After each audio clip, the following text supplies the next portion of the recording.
Assalamualaikum warahmatullahi wabarakatuh. Perkenalkan, kami dari kelompok 3. Di sini kami akan mempresentasikan proyek UAS kami yang berjudul website penyedia kos-kosan di daerah Surabaya, yaitu website Sikosan. Presentasi ini bertujuan untuk memenuhi tugas mata kuliah pemrograman web dengan dosen pengampu Bapak Bonda Sisepa Putra Eskom Mkom. Lanjut.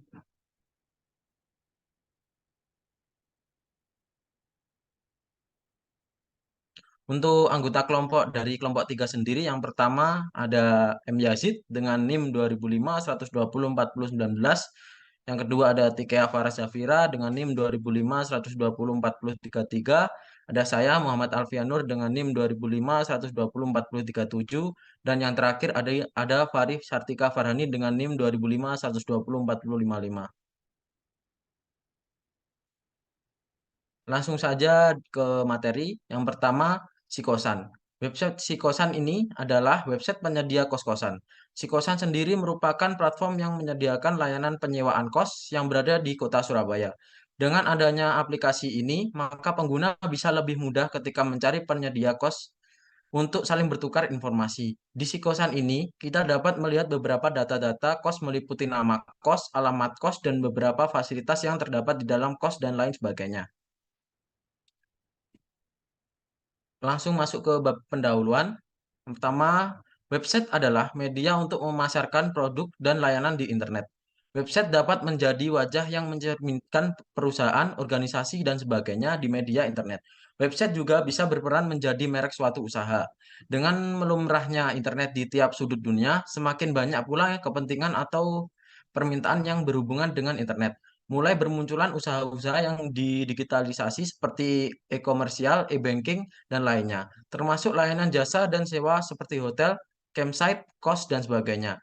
Kos adalah layanan sewa kamar dalam jangka waktu yang bervariasi, mulai dari harian sampai tahunan. Layanan sewa hadir dengan beberapa harga dan fasilitas. Harga mulai dari ratusan hingga jutaan.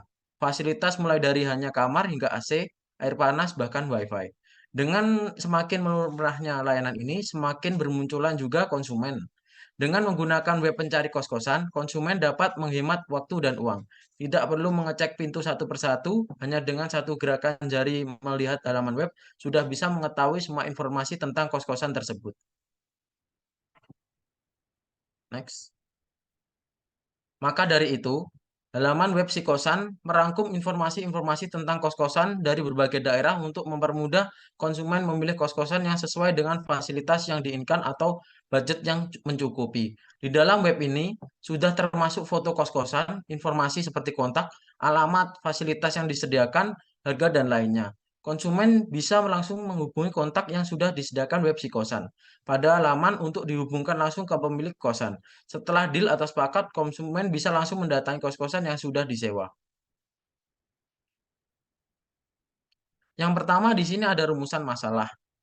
Rumusan masalah yang diambil dari proyek kita, yang pertama, apa itu web psikosan? Yang kedua, apa saja fitur yang tersedia dalam web psikosan? Yang ketiga, bagaimana cara membangun web psikosan? Yang keempat, bagaimana tampilan dari web psikosan yang telah dibangun? Selanjutnya di sini ada tujuan. Yang pertama, sebagai tempat penyedia kos di Surabaya. Yang kedua, mencari para pendatang yang ingin mencari kos di Surabaya. Yang ketiga, sebagai referensi atau rekomendasi kos di Surabaya. Dan yang terakhir, mempermudah pengguna dalam mencari kos di Surabaya. Next. Selanjutnya di sini ada batasan masalah. Dalam pembuatan web psikosan ini perlu pembatasan masalah agar pembangunan berjalan dengan baik, lebih fokus dan terarah. Oleh karena itu, dalam proposal ini pembatasan masalah penelitian sebagai berikut. Yang pertama, web hanya menampung kos-kosan di daerah Surabaya. Yang kedua, web hanya menyediakan informasi seperti foto kos-kosan, alamat, dan kontak yang dapat dihubungi. Yang ketiga, web decoding menggunakan Visual Studio Code berbahasa HTML. Dan yang terakhir, backend menggunakan MySQL. Di sini lanjutnya ada manfaat. Manfaat dan keuntungan yang didapatkan dalam penggunaan web psikosan ini adalah sebagai berikut. Yang pertama, membantu pengguna dalam mencari kos yang sesuai dengan keinginannya secara cepat tanpa perlu datang langsung ke pemilik kos. Yang kedua, memudahkan pemilik kos dalam memasarkan dan mencapai pasar yang lebih luas. Yang ketiga, terdapat pilihan yang banyak tempat kos di berbagai daerah Surabaya. Dan yang terakhir, informasi kos yang diberikan jelas dan sesuai dengan tampilan asli kos yang bersangkutan.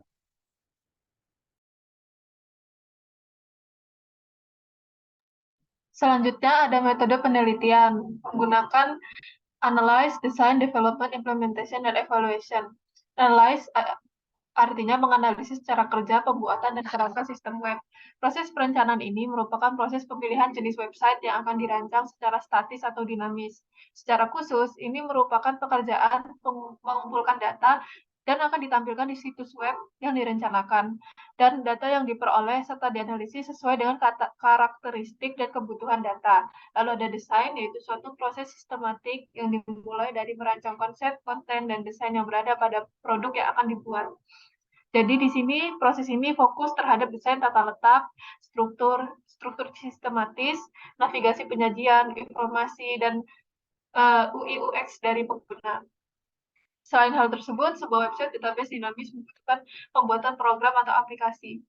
Terus ada development. Development ini adalah kerangka konseptual akan direalisasikan dan dikembangkan menjadi sebuah web yang siap untuk diterapkan. Lalu ada implementasi, yaitu tahap untuk mengimplementasikan atau mengaplikasikan dari analyze, design, dan development ke dalam bentuk kode dan bentuk web. Lalu ada evaluasi. Evaluasi ini adalah tahapan di mana akan memunculkan revisi yang sesuai dengan hasil evaluasi atau kebutuhan yang belum terpenuhi oleh web. Selanjutnya, di sini ada spesifikasi kebutuhan hardware dari yang pembuat web, yaitu laptop dengan spesifikasi prosesor Intel Core i5 atau AMD Ryzen 5, RAM-nya 8 GB atau di atasnya. Laptop dan smartphone sebagai alat pengujian web, minimal RAM 2 GB. Lalu ada spesifikasi kebutuhan software. Software yang digunakan dalam pengembangan web psikosan ini ada Visual Studio Code, SAM Control Panel, Trello, dan GitHub. Lalu di sini ada fitur login. Dalam fitur login ini, pengguna diharap memasukkan username dan password yang sudah terdaftar untuk dapat masuk pada akun yang mereka punya. Namun, apabila pengguna belum memiliki akun, maka harus registrasi terlebih dahulu. Lalu ada register. Pada fitur daftar ini, pengguna yang belum memiliki akun harus mendaftar terlebih dahulu dengan memasukkan username, email, password, dan confirm password. Lalu ada user friendly. Berdasarkan penelitian menunjukkan bahwa 76% dari konsumen mengatakan karakteristik terpenting dari sebuah website adalah kemudahan penggunaannya. Hal ini bertujuan untuk membantu konsumen mendapatkan apa yang mereka inginkan dengan lebih cepat tanpa mengalami kesulitan berarti yang dapat menghambat proses penggunaan website tersebut. Seperti tata letaknya itu sudah sesuai dengan kebiasaan-kebiasaan pengguna seperti itu. Selanjutnya, ada foto atau video dengan resolusi yang baik. Ini bertujuan agar konsumen atau pencari kos dapat melihat produk kos dengan jelas. Selain itu, foto yang ditampilkan juga seharusnya dapat menggambarkan kondisi sebenarnya pada kamar kos, sehingga penyewa tidak perlu datang langsung ke tempat kos untuk melihat. Hanya dengan foto atau video yang ada, pengguna sudah dapat melihat dengan jelas. Lalu ada bar pencarian. Kotak pencarian merupakan kombinasi dari field input dan tombol submit. Fitur ini bertujuan untuk pengguna dapat sampai ke tujuan akhir mereka dengan cepat dan mudah. Di dalam website kosan, kita dapat mencari kos dengan memasukkan keyword berupa nama wilayah atau daerah yang diinginkan. Lanjut. Ada filtering atau penyaringan. Filtering di sini bermaksud untuk membantu pencari kos untuk memilih dan menampilkan kos yang sesuai dengan kriteria yang diinginkan. Misalnya, pengguna dapat memilih jenis kosnya, apakah kosnya khusus putra atau putri atau campur, atau kemudian dari segi harga dapat dipilih rentan harga yang sesuai. Bisa juga pemilihan fasilitas yang disediakan seperti apakah ada AC atau WiFi atau kamar mandi di dalam dan sepertinya dan selainnya. Review atau ulasan, sekitar 95% konsumen akan melihat ulasan yang ada pada produk. Selain sebagai bentuk penilaian dari pengalaman konsumen, dari kualitas gambar yang telah disewa, hal ini juga dapat mendorong bukti sosial terhadap deskripsi dan pelayanan yang sebenarnya. Pengulas dapat memberikan ulasan setelah mereka melakukan penyewaan kos, dan ulasan hanya ditujukan kepada masing-masing kos. Selanjutnya, Yang terakhir ada transaksi. Konsumen dapat melakukan transaksi pembayaran kos yang nantinya akan diverifikasi oleh pemilik kos secara manual dan bukti pembayaran yang dilakukan dapat dikirim ke WhatsApp pemilik kos. Selanjutnya ada Trello. Di sini Trello ada member dan definition of done. Yang definition of done-nya bisa dibuka. Nah, di sini adalah definition of done. Jadi aplikasi ini dikatakan selesai jika aplikasi ini sudah bisa: 1. Website penyedia kos-kosan; 2. Khusus daerah Surabaya; kemudian dalam mencari informasinya bisa menampilkan nama, alamat, fasilitas, dan harga kos; terus terdapat fitur search dengan key daerah yang ingin dicari; filtering berdasarkan harga; konsumen dapat melihat aplikasi tanpa ada transaksi, tanpa perlu login; jika ingin login juga bisa; dan dapat melakukan transaksi atau validasi secara manual. Lalu di produk backlog-nya, ya seperti yang sudah dilihat di sini, menampilkan produk layar, proses masuk. Dan lalu kita ke sprint backlog. Di sprint backlog ini ada 1 dan 2 dan 3. Proposal perencanaan pembuatan workspace Trello GitHub Database itu termasuk sprint yang pertama, yang awal-awal dibuat. Lalu sprint kedua itu membuat desain aplikasi front-end kode. Aplikasi dibuat menggunakan Canvas dan front-end-nya langsung di Visual Studio Code. Lalu sprint yang ketiga membuat dan menghubungkan back-end ke front-end.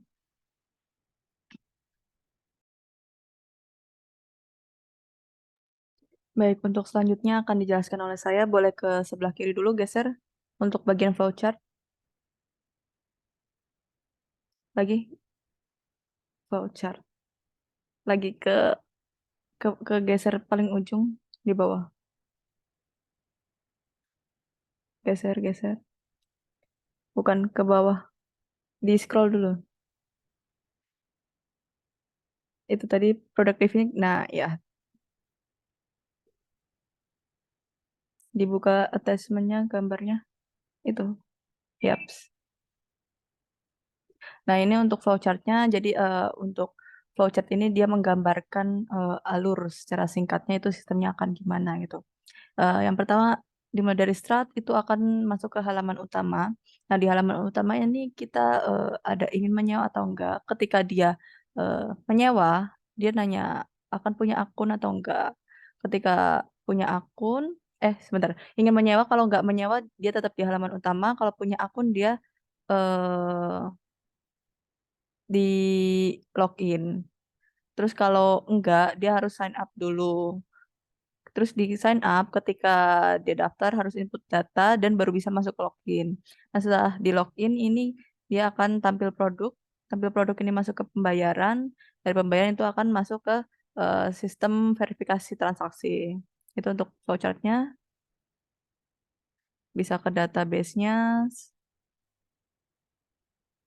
Digeser kanan.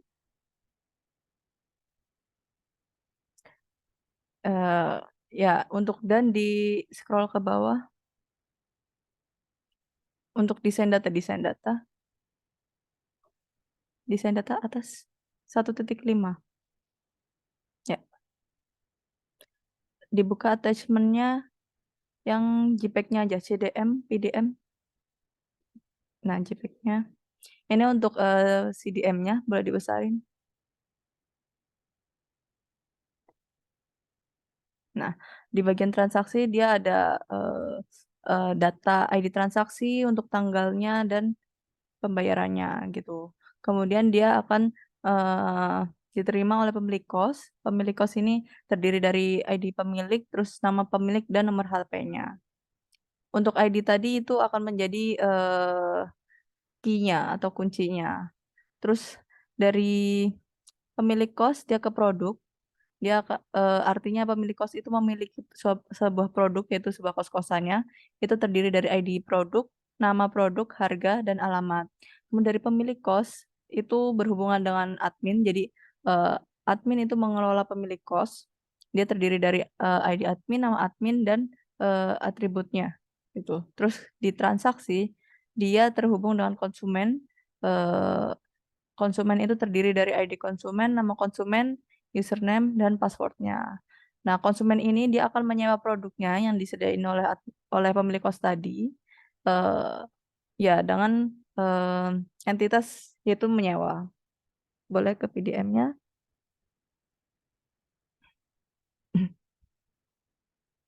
Nah, ini PDM merupakan physical data modelnya. Itu berhubungan tadi dengan CDM-nya. Jadi seperti yang tadi dijelaskan, transaksi ada apa aja dan dia relasinya itu dalam bentuk apa. Oke, next.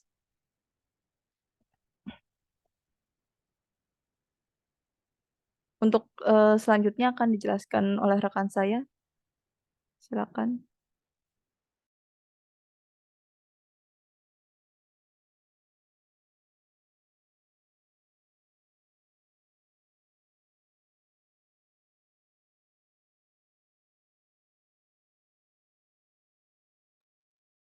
Baik, saya lanjutkan sekarang di bagian source code-nya. Untuk di bagian source code-nya ini terdapat indeks HTML, indeks PHP ini yang nantinya yang pertama yang akan dieksekusi untuk sebuah website yang akan dijalankan pertama, yang nantinya ya di sini meliputi title-nya ya, si kosan, serta beberapa kelasnya ya, kontainer, div-nya, serta nanti penjelasan-penjelasan yang ada di kosnya tersebut. Di dalam suatu website ini pastinya tidak akan berdiri sendiri ya ini dengan indeks HTML, tetapi terdiri dari beberapa komponen. Yang pertama dan yang kedua ini yang detail, ya ini nanti meliputi sebuah detail dari suatu gambar si kosan tersebut. Dan ini ada juga home-nya untuk meliputi tampilan awalnya. Dan di sini saya bagi menjadi dua. Yang pertama ini front end sama back end. Yang pertama ini di bagian tampilan front end terlebih dahulu, ya ini menjelaskan di sebuah tampilan-tampilan yang akan mengelola tampilan UI yang ada di website tersebut. Nah, sekarang untuk pindah ke back end-nya, ini di sini saya menggunakan framework CI Coordinator. Nah, di sini pastinya terdapat controller ya. Controller ini yang akan menghubungkan ke database MySQL, yang di sini meliputi login, home-nya yang nanti saya demokan di slide selanjutnya. Di sini juga ada admin.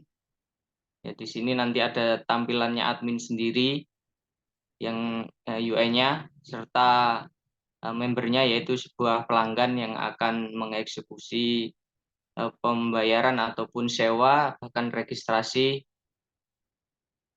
penyewaan kos. Langsung saja sambil source code-nya langsung ke demo websitenya. Ini akan dijelaskan teman saya. Baik, terima kasih. Ini untuk tampilan website yang udah kita buat. Jadi di sini ada beberapa fitur yang disediakan, kayak kita juga bisa ngefilter. Di sini ada populer, terbaru, kemudian ke bawah juga ketika kita klik tombol cari itu bisa cari berdasarkan alamatnya. Nah, di filter ini kita bisa ngefilter dari jenis penghuninya, terus untuk berapa lama kita nyewanya, fasilitas yang ada, dan dari lokasi gitu. Nah, ini merupakan home-nya, menampilkan produk-produk atau kos-kosan yang udah ada di sistem gitu. Di sini akan kelihatan kayak berapa kamar yang masih tersedia, harga per bulannya berapa, dan pemiliknya siapa. Selain itu, kita juga menyediakan fitur review. Jadi di mana fitur ini tersedia ketika misalkan yang udah ngekos terus keluar dan bisa ngasih review di aplikasinya gitu, di website ini, maaf. Ketika diklik itu akan muncul halaman ini. Mungkin ini bisa dijelaskan oleh Mas Alfian, silakan. Ya, selanjutnya saya lanjut. Di sini merupakan halaman dari deskripsi kos-kosan. Yang pertama di sini ada tampilan foto dari kos. Nah, di sini selanjutnya ada tampilan dari nama kos, yaitu di sini kos Unesa dengan pemilik Pak Salam. Terus selanjutnya ada CP atau nomor yang tersedia, ada WA-nya juga. Selanjutnya ada rating yang pernah mungkin mengekos atau melihat tampilan dari kos. Terus ada harganya per bulan seperti ini. Terus harga bisa ditawar juga. Terus ada kamar yang tersedia. Terus di bawah sini ada 3 fitur, yaitu di sini ada deskripsi dari kos. Deskripsi yang pertama ada kos Pak Salam. Terus lokasi ada di Jalan Ketintang nomor 165 bla bla bla Unesa Ketintang Surabaya. Selanjutnya di Maps yang merupakan peta lokasi dari kosan. Nah, ini merupakan tampilan petanya. Mungkin bawah sendiri. Nah, ini bisa terdapat juga fitur tambahkan sebagai favorit. Misal kalau kita ingin menandai atau menyukai kosan ini bisa ditambahkan fitur favorit. Terus next, atas, atas, pas lanjut ke fasilitas, coba klik fasilitas. Nah, di sini fasilitasnya di sini ada penghuni laki-laki, kontrak bisa bulanan tahunan, terus fasilitas yang tersedia di sini ada AC, kulkas, TV, WiFi, meja, kursi, parkir motor, parkir mobil, cleaning dan lain-lainnya. Terus lokasi terdekat dari Universitas Islam Negeri Surabaya dan Universitas Negeri Surabaya. Terus untuk review. Nah, di sini pada review di sini kita bisa menuliskan review tentang kosan ini. Jadi di sini kita bisa mengetik atau mengulas tentang reviewnya, bisa mengirim review juga. Nah, di sini kita juga bisa melihat review atau kesan dari orang-orang yang lain dengan nilai ratingnya juga. Nah, mungkin segini untuk deskripsi mengenai kos. Selanjutnya di menu booking akan dijelaskan oleh teman saya.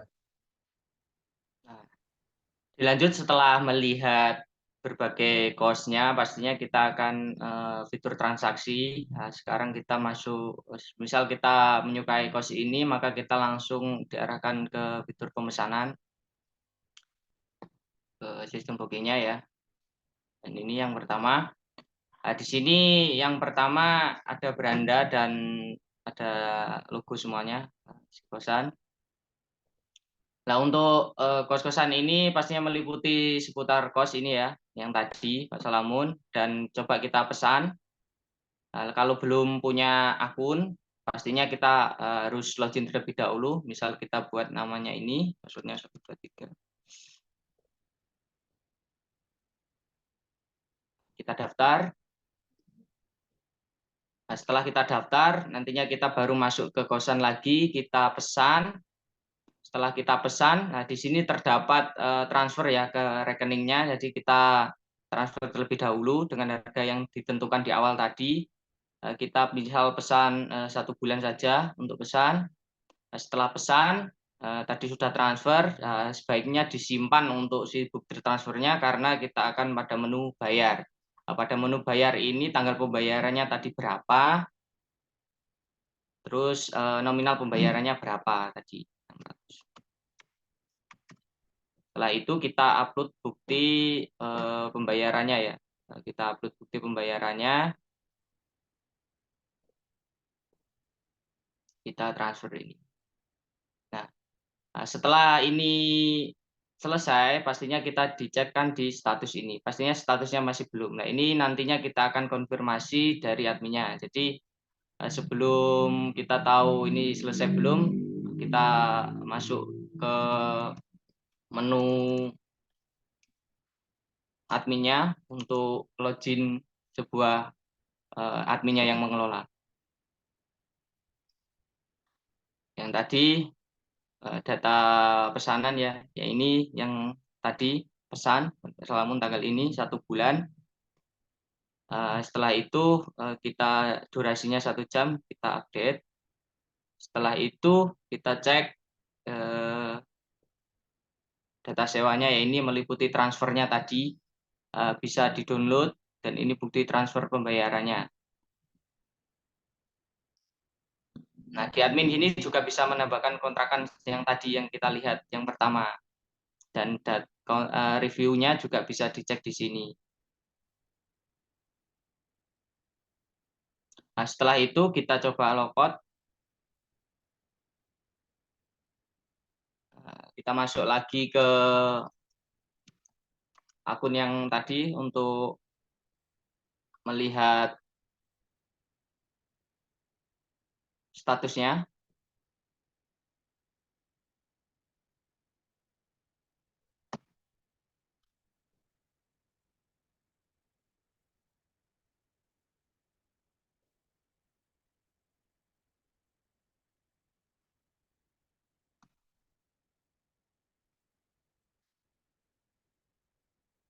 Statusnya masih belum terkonfirmasi.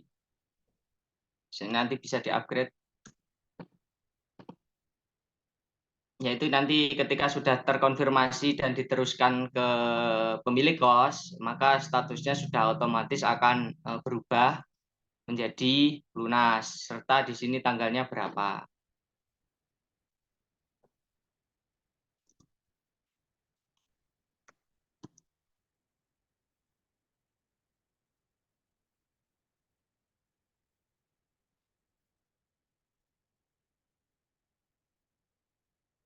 Ya, ini sudah di detail sewa ini, yang tadinya pembayarannya ini, kita bulan berapa kita bayarnya, misal kita Juli ini, kita statusnya sekarang bisa diubah menjadi lunas dan kita update, kita kembali logout, dan kita login lagi sebagai penyewa kos tadi untuk melihat status pembayarannya, dan sekarang sudah terkonfirmasi untuk pembayarannya menjadi lunas. Itu saja dari saya menjelaskan tentang seputar transaksi.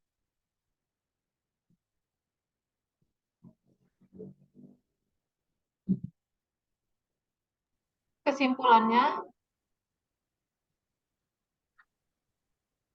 Selanjutnya, setelah kita mempresentasikan proyek mengenai web psikosan yang kelompok kami buat, dari sini kita dapat mengambil kesimpulan bahwa web psikosan dibuat untuk mempermudah pencarian kos-kosan di daerah Surabaya.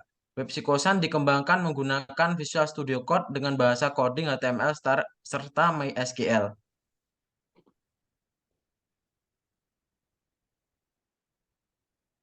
Sebagai backend, web psikosan memuat informasi tentang foto kos-kosan, informasi fasilitas kos-kosan, alamat kontak yang bisa dihubungi, dan harga kos-kosan. Setelah mendapatkan kos-kosan yang bisa dibilang cocok, pengguna dapat melakukan transaksi pembayaran kos yang nantinya akan diverifikasi oleh pemilik kos secara manual, dan bukti pembayaran yang dilakukan dapat dikirim ke WhatsApp pemilik kos. Nah, sekian penyampaian materi mengenai presentasi psikosan dari kelompok kami, yaitu kelompok 3. Bila ada kurang lebihnya, mohon maaf. Wassalamualaikum warahmatullahi wabarakatuh.